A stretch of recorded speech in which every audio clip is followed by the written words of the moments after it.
At the Galactic Academy of Xenobiology, located on the central planet of Teros, 5 students gathered in Professor Vex's lecture hall. The massive dome-shaped room featured curved walls displaying holographic images of thousands of planets, each labeled with its classification. The largest and most prominent display showed Earth, marked with flashing red symbols indicating its Class 12 Death World status. Professor Vex, an ancient being with translucent skin and multiple eyes that blinked in sequence, tapped a long finger on his podium. The sound echoed through the hall, silencing the murmuring students. "Your final assignment," Professor Vex announced, his voice resonating with a metallic undertone, "will be a field study of the most controversial planet in our database." Lorne, a methodical student with hardened plates covering his body, looked up from his notes. Unlike his classmates, he preferred physical writing implements, scratching observations onto a tablet with a metal stylus. "Professor, are you referring to Earth?" "Precisely, Lorne," the professor replied. "Earth, home to humans, classified as a Class 12 Death World."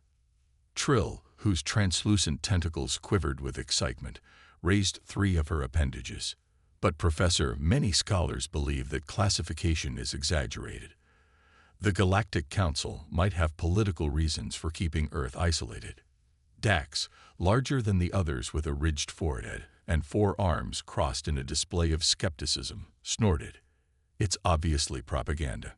No sentient species could evolve in conditions that harsh." Professor Vex's eyes all focused on Dax, causing the student to sink slightly in his seat. "That young one is precisely why you will be going there, to understand why humans are such anomalies." Milo, whose protective exoskeleton clicked nervously, raised a pincer. "Professor, with respect, is this safe? Even with protective measures, the atmospheric composition alone could be harmful to some of us." "A valid concern," Professor Vex acknowledged. "Special accommodations have been arranged. You will have all necessary protective equipment." In the back row, Rix, who had remained silent throughout the class, finally spoke. Their voice was soft, carried on a gentle cloud of luminescent spores that formed words in the air. "You've been there, haven't you, Professor?" The room fell silent. Professor Vex paused before nodding slowly. "I have. I was part of the first contact team, 50 cycles ago. What I learned there changed everything I thought I knew about evolutionary biology." The professor moved to the center of the room, where the holographic display expanded to show rotating images of Earth's diverse environments. "This planet has over 7 major biomes, each containing thousands of species. It has weather patterns that can destroy entire cities in minutes. Its oceans contain predators that would challenge the apex hunters of any world. Even its plants can kill with toxins. Yet humans evolved there," Lorne observed, still taking notes. "Not only evolved," Professor Vex corrected, "but thrived. They built civilizations in deserts, in frozen wastelands, in floodplains, and in storm corridors. They consider this normal." Trill's tentacles coiled with excitement. "When do we leave?" "Tomorrow," the professor replied. "Pack nothing. Everything you need will be provided upon arrival. Earth's gravity and atmospheric pressure would make your usual equipment worthless anyway." As the students filed out, discussing their assignment with a mixture of excitement and apprehension, Professor Vex called to them. "One last thing. Whatever preconceptions you have about humans, forget them. They are not like us, not in ways you can understand from textbooks." That night, each student prepared differently. Lorne researched Earth's history methodically. Trill watched human entertainment broadcasts, laughing at jokes she didn't understand. Milo triple-checked the safety protocols for visiting death worlds. Dax boasted to friends about how he would prove humans were nothing special. And Rick sat quietly, looking at images of Earth's night sky, wondering what kind of creatures would evolve under such chaotic stars. None of them slept well that night. Tomorrow, they would see if Earth deserved its fearsome reputation. The Galactic Academy's transport ship descended through Earth's atmosphere with a series of violent shudders. Inside the reinforced cabin, The 5 alien students braced themselves as warning indicators flashed across the viewport. Atmospheric entry turbulence is considered mild today, announced the ship's AI in a calm voice. Outside temperature has reached only 1,500 degrees during our descent. Milo's exoskeleton clicked rapidly in distress. Mild, the heat shield is glowing. Lorne checked the readings on his personal scanner. The gravity is already affecting my movement. It's pulling at 9.8 meters per second squared, nearly double what we experience on Taros. Trill pressed her face against the viewport, her tentacles spread wide in excitement. Look at all that blue and green. The colors are so vivid without protective filters. That blue is dihydrogen monoxide, Dax scoffed. A universal solvent that falls from the sky here. It can dissolve dozens of compounds and causes rapid oxidation of many metals. The humans call it water, Rix whispered, and their bodies are mostly made of it. The ship landed with a heavy thud on a concrete pad surrounded by lush vegetation. Through the viewport, they could see rolling hills covered in green plants, blue sky overhead, and in the distance, snow-capped mountains. New Zealand, their first stop on Earth. A single human figure waited for them outside, standing casually without any visible protective gear. That must be our guide, Lorne observed. Notice how it just stands in the open air. Remarkable. The ship's decontamination cycle completed, and the airlock opened with a hiss. Each student activated their personal protection systems. Milo's exoskeleton sealed completely, internal atmosphere regulators humming. Trill's gelatinous body was now contained within a thin force field. Lorne activated mechanical assist joints to help bear Earth's crushing gravity. Dax reluctantly put on a breathing apparatus. Only Rix seemed comfortable, their cloud of spores condensing slightly in the humid air. They stepped onto Earth's surface for the first time. The human approached with a casual stride and a raised hand. Welcome to Earth. I'm Alex, your guide during your stay. The International Xenological Exchange Center is just up that path. The students were struck by different aspects of their first encounter. Lorne noted the human's bipedal locomotion was surprisingly efficient. Trill marveled at the unprotected skin exposed to raw sunlight. Milo scanned nervously for pathogens in the air. Dax tried to stand taller, compensating for the human's unexpected height. You're not wearing any protection, Rix observed quietly. Alex laughed. Why would I need protection? This is a perfect autumn day. About 70 degrees, low humidity, not even any pollen warnings for allergies. The aliens exchanged glances. This environment, which required their most advanced protective technology just to survive briefly, was considered perfect by humans. As they walked toward the facility, a distant rumble caused the ground to shake slightly. The alien students froze in terror. What is that? Milo asked, panic evident in his voice. Just a small earthquake, Alex said with a shrug. Happens all the time here. This region sits on the boundary of 2 tectonic plates. Nothing to worry about unless it gets above a 5.0. The ground moves. Trill's tentacles curled in alarm. Sure, the whole planet's crust is broken into pieces that float on semi-molten rock. They're always shifting around, Alex explained as if describing something mundane. Actually, that's why we chose New Zealand for your first experience of Earth. It's relatively stable compared to other regions. Relatively stable, Lorne repeated, making a note on his tablet. Yes, Alex said cheerfully as they approached a modern building nestled among trees. No active volcanoes in this immediate area, minimal predators, mild weather patterns, and hardly any of the really dangerous plants or insects. Perfect for beginners. The 5 students fell silent as they followed their guide, each privately wondering what Alex considered dangerous if earthquakes and tectonic activity were classified as relatively stable. The next morning, Alex led the 5 alien students across the university campus. Humans bustled everywhere, carrying bags stuffed with books, devices, and various containers. Most concerning to the aliens was how the humans moved. Quickly, erratically, sometimes even running without apparent cause. Today you'll experience a typical human learning environment, Alex explained. You'll attend lectures with our students and observe how we study. The first class was in a large auditorium.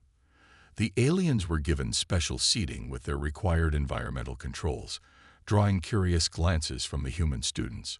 A professor entered and began speaking without amplification, her voice carrying through the room. "How long is this session?" Milo asked, already adjusting his exoskeleton's comfort settings. "Just 90 minutes," Alex replied. "It's a short one."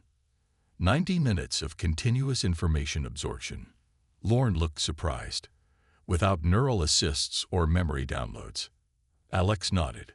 Humans typically have 3 or 4 such sessions daily, plus independent study time. The aliens watched as students rapidly typed notes on devices or wrote by hand.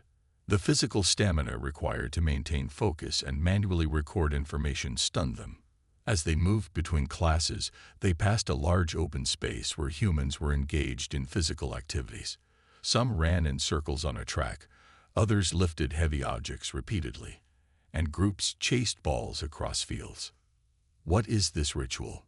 Dax asked, his tone dismissive despite his obvious curiosity.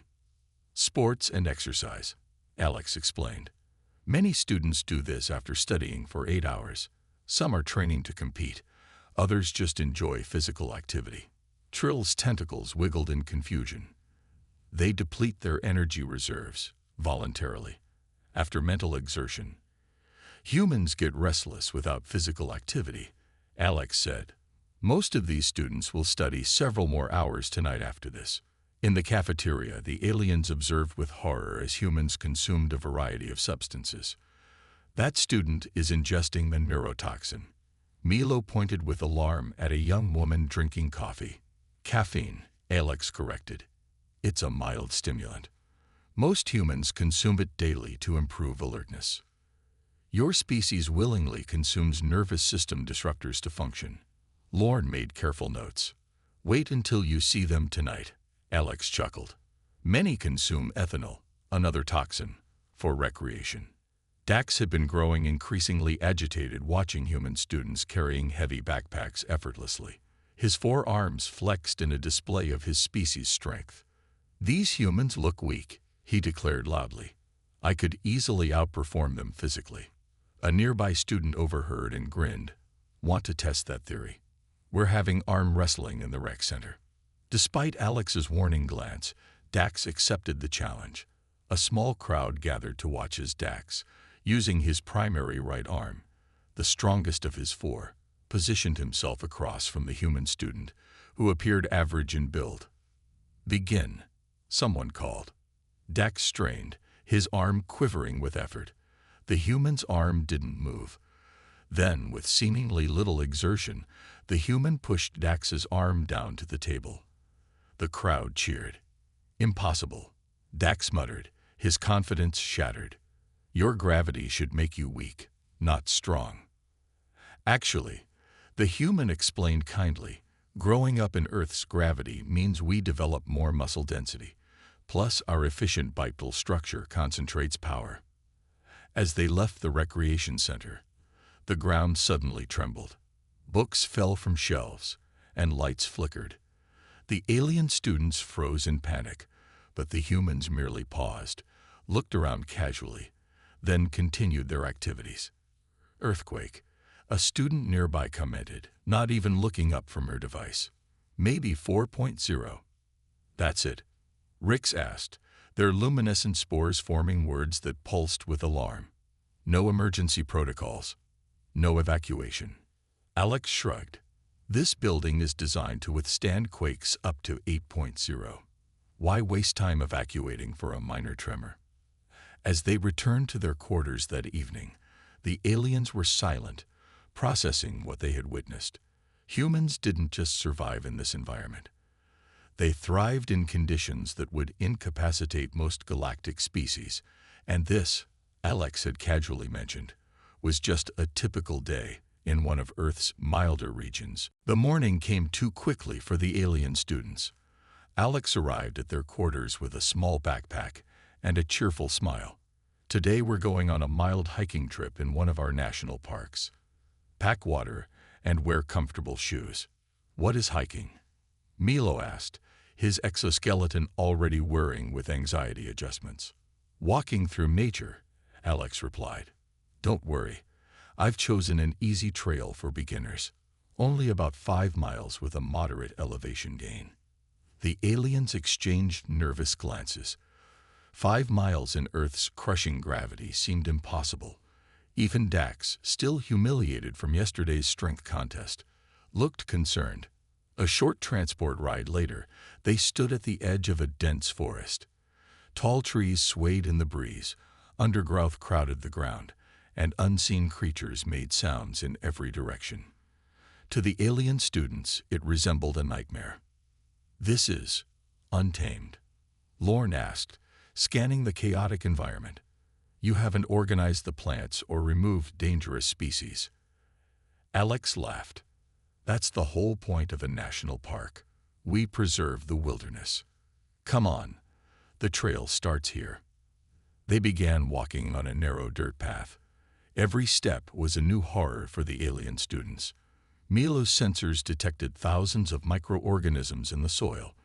Lorne noted dozens of plants with sharp thorns or leaves that caused skin irritation. Rix observed airborne spores that would be lethal to many off-world species. Trill's enthusiasm diminished with each new discovery about Earth's hostile ecosystem. Those beautiful red berries, Alex pointed casually, are extremely poisonous. That plant with 3 leaves causes terrible rashes. Those mushrooms can cause hallucinations followed by organ failure. And humans walk among these toxins for pleasure? Dax asked incredulously. Absolutely. Look at that view. Alex pointed to a clearing where mountains rose majestically in the distance. While the aliens had to admit the scenery was impressive, they couldn't relax. Every rustling sound made them jump, expecting predators. What's that noise? Trill asked, her tentacles contracting defensively. Probably a deer, Alex said casually. Or maybe a bear. A bear. Milo's exoskeleton locked up momentarily in fear. The large predator in your planetary database.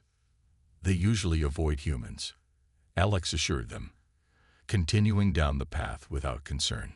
2 hours into their hike, dark clouds gathered overhead. The temperature dropped suddenly, and wind whipped through the trees. Weather shift, Alex announced, looking up. Typical spring storm. We should find shelter. Before the aliens could process this new danger, rain began falling, actual dihydrogen monoxide pouring from the sky. Lightning flashed, followed by thunder that shook the ground. Electrical atmospheric discharges. Lorne shouted over the noise. We're exposed to lethal energy bursts. Alex moved quickly, guiding them to an overhanging rock formation. We'll wait it out here. With practiced efficiency, Alex gathered dry wood from protected spots, created a fire using primitive tools, and established a small camp within minutes. You came prepared for this emergency? Rix asked, their spores huddled tightly together. This isn't an emergency, Alex laughed. It's just weather. Happens all the time. While they waited, Trill wandered near the edge of their shelter, fascinated by a flowering plant with vibrant colors. Don't touch that, Alex warned, but too late. Trill's tentacle brushed against the plant, and immediately her protective field detected toxins. She recoiled, trembling, as her medical systems worked frantically to neutralize the poison. Urushiol oil, Alex explained, helping Trill back to the shelter. Causes contact dermatitis in humans. For your species, it could be worse.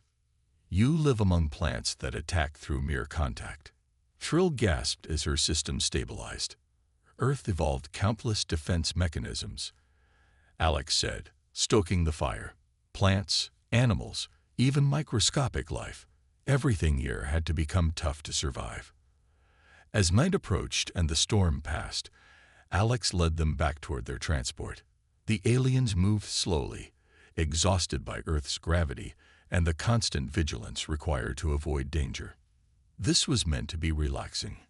Dax asked, his forearms drooping with fatigue. One of the milder trails, Alex confirmed cheerfully. Tomorrow we'll visit a city. That's where humans really get creative with survival. The transport vehicle moved at alarming speed along a wide paved road. Inside, the alien students clutched their seats as Alex drove them toward one of Earth's urban centers. Through the windows, they watched the natural landscape give way to increasingly dense human constructions. Auckland is one of our smaller cities, Alex explained as towering structures came into view. Only about 1.7 million humans live here.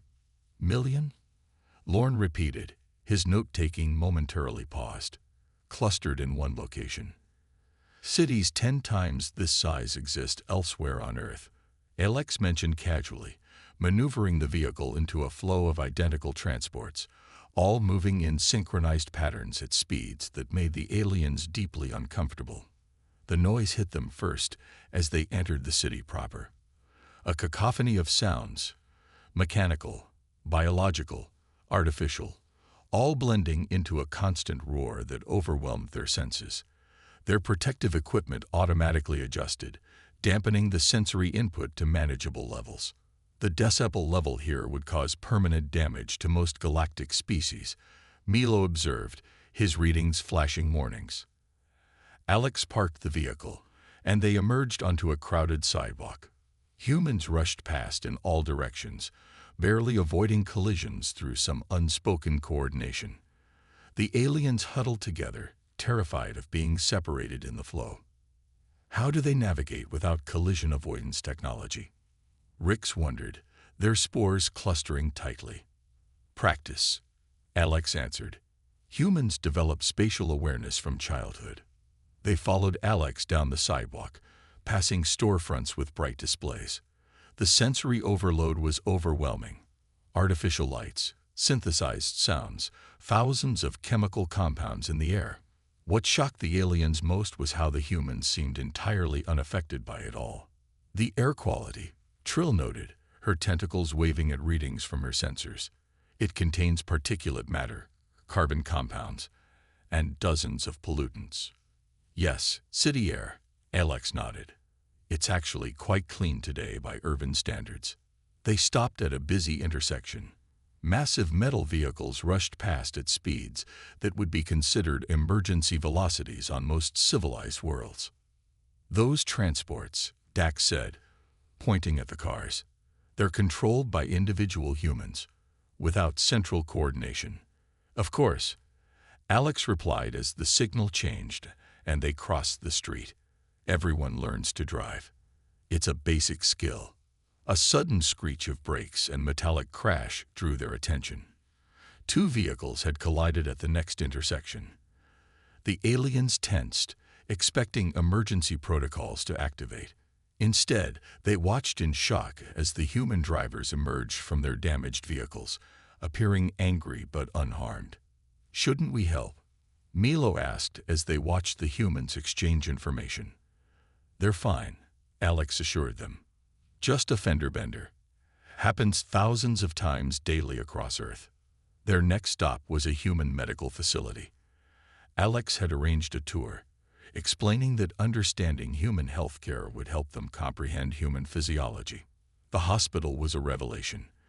The aliens witnessed humans with missing limbs moving on artificial replacements. They saw patients who had survived massive trauma being rehabilitated. Most shocking were the medical procedures themselves. You deliberately cut them open to repair internal damage, Lorne asked as they observed a surgery through a viewing window. Sometimes, the doctor guiding their tour explained. Though we're moving toward less invasive procedures when possible. And humans survive this? Trill asked, her tentacles coiled tightly in distress. The human body is remarkably resilient, the doctor replied. We can replace organs, reattach limbs, rebuild bone, and regenerate tissue to degrees that surprise even us sometimes. In the trauma center, they witnessed a human being rushed in after a severe accident. The patient had lost significant blood and had multiple fractures, yet the medical team spoke with calm efficiency rather than panic. Survival probability. Rix asked quietly. About 95%, the doctor answered. 20 years ago, it might have been 60%, but our techniques have improved.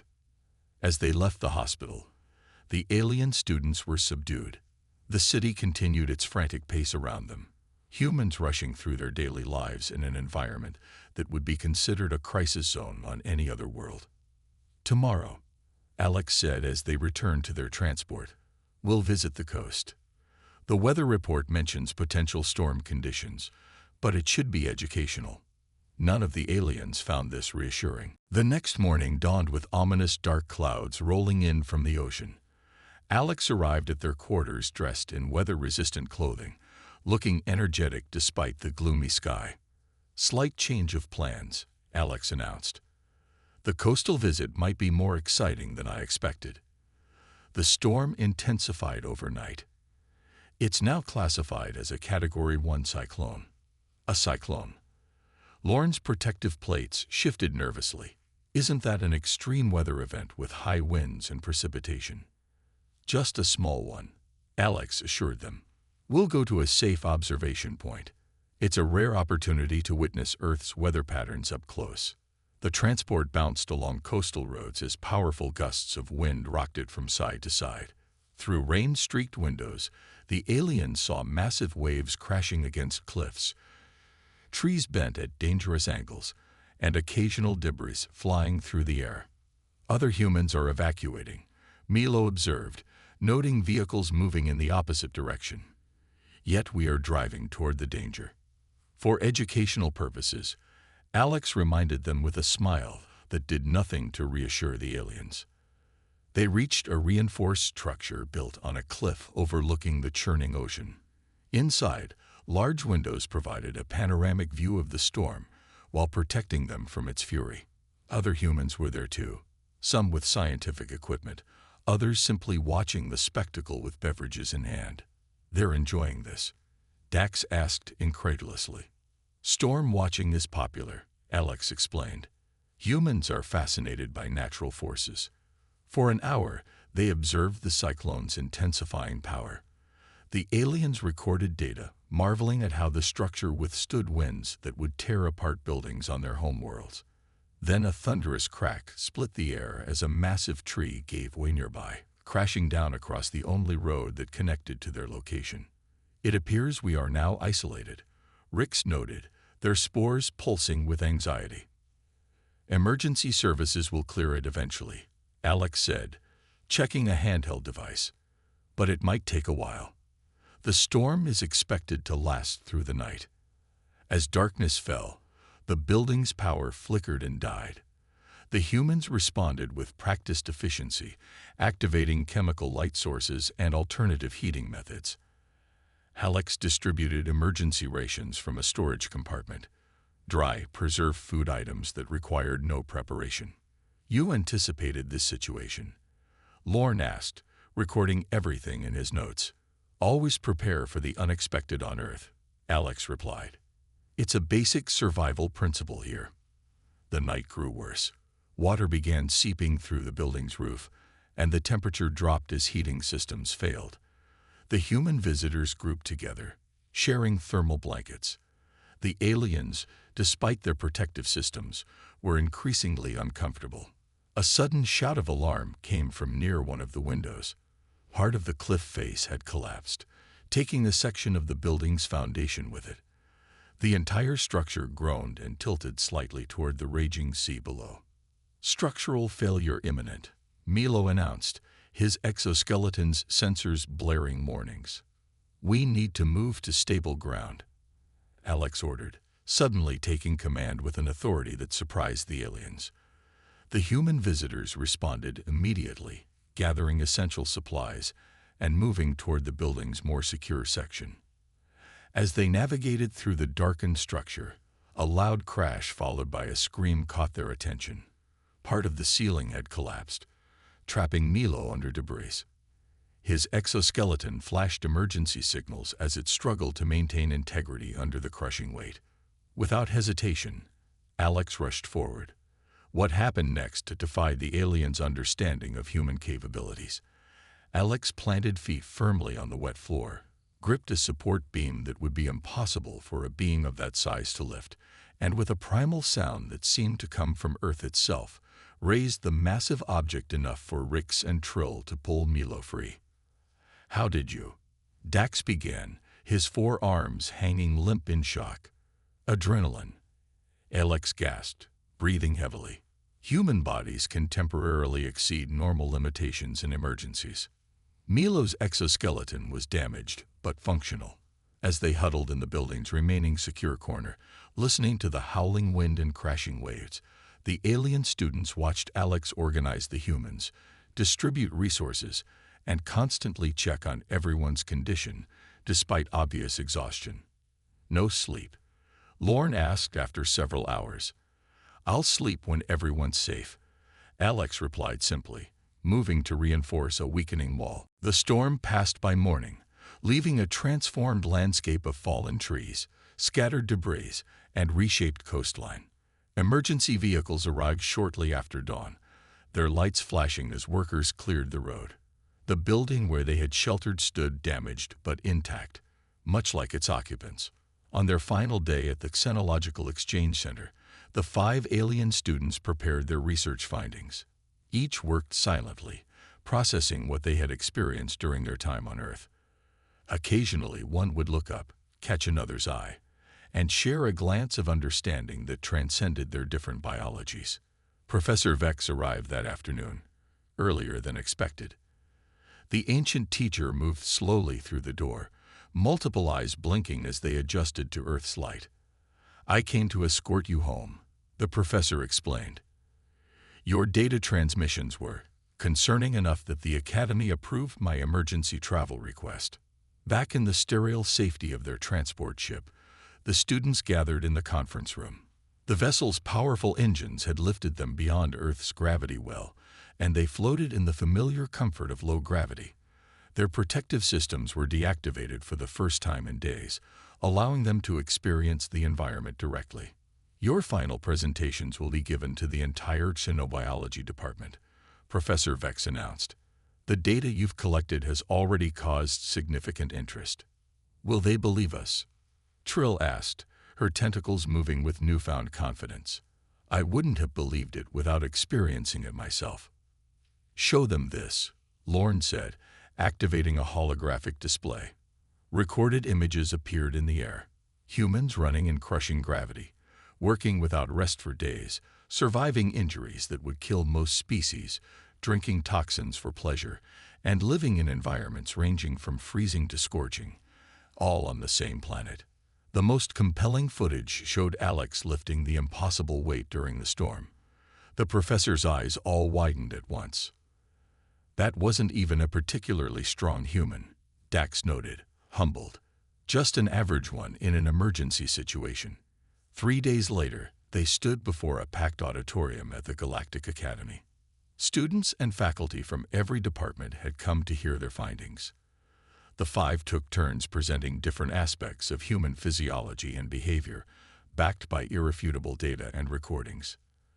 When they finished, silence filled the room. Finally, another professor raised an appendage. "If humans are this resilient, why haven't they dominated galactic politics? Why aren't they considered a threat?" Professor Vex moved to the center stage. That was the true purpose of this assignment. Not just to understand Earth's classification as a death world, but to understand its inhabitants. The professor activated a final holographic display, footage of humans helping each other during the storm, of medical workers saving lives, of Alex staying awake all night to ensure everyone's safety. Humans didn't just evolve physical resilience on their death world, Professor Vex explained. They developed psychological adaptations equally important to their survival. They cooperate instinctively during crisis. They sacrifice individual comfort for group survival. They see impossible situations as challenges rather than limits. Rick stepped forward, their luminescent spores forming complex patterns that reflected their deeper understanding. Humans don't fear the chaos of their world. They harness it. What would traumatize other species merely motivates them. The galaxy fears humans because we don't understand them, Milo added, his repaired exoskeleton gleaming under the auditorium lights. We see their physical capabilities and assume they must be dangerous. But their greatest strength isn't their bodies, Lorne concluded. It's their minds. They evolved to see opportunities where we see only threats. After the presentation, as students and faculty discussed the implications of their findings, the five gathered with Professor Vex in a quiet corner. The Galactic Council will want to review your data, the professor told them. Human expansion into galactic affairs has been controversial. Your findings may influence future policies. Will they restrict human movement? Trill asked, concerned. No, Professor Vex said, multiple eyes blinking thoughtfully. I believe they will reconsider integration instead. The galaxy needs species that thrive in chaos, especially now. As the students departed, each carried not just data, but a profound realization. Earth wasn't just a death world that produced unusually tough beings. It was a crucible that had forged humanity into something the galaxy had never seen before, a species that didn't just survive adversity, but was strengthened by it.